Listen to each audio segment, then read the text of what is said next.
Pilapiirtäjä Antero Ansu Halla oli älyllinen ja hienovarainen humoristi.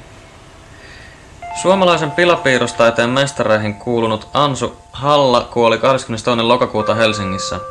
Hän oli 71-vuotias, syntynyt Oulussa 22. kesäkuuta 1936.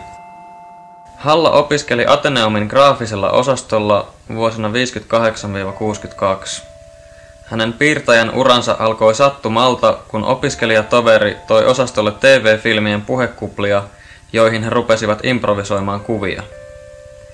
Hallan julkinen ura alkoi 1964 Tekniikan maailmanlehden 3-ruutuisella sarjakuvalla Lennu, minkä jälkeen kuvien määrä väheni yhteen sanattomuuden säilyessä. Ansun määritelmän mukaan pilapiirros on kuva-aforismi ja sarjakuva on kuvanovelli. Suurelle yleisölle Ansu Hallan absurdi huumori tuli tunnetuksi hänen tultuaan 1977 piirtämään Helsingin Sanomiin. Maailmalla monesti palkitun Hallan huumori on hienovaraista ja älyllistä. Se vaatii lukijaltaan pysähtymistä kuvan ääreen ja näennäisesti yksinkertaisen kuvan tarkkaa lukemista. Hänen pääperiaatteensa oli se, että kuvasta oli riisuttava pois kaikki epäoleellinen.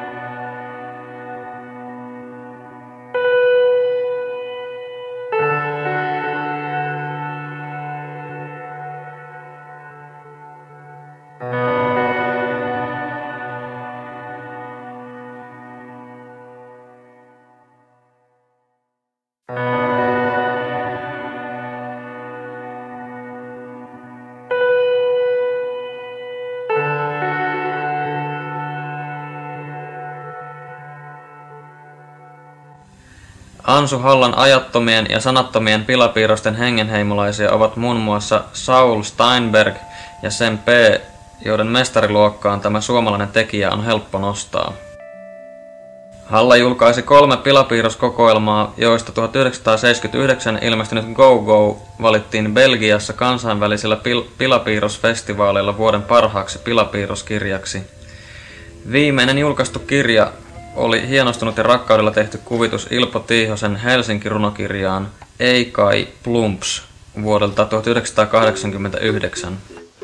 Halla nautti valtion taiteilijaeläkettä vuodesta 1997.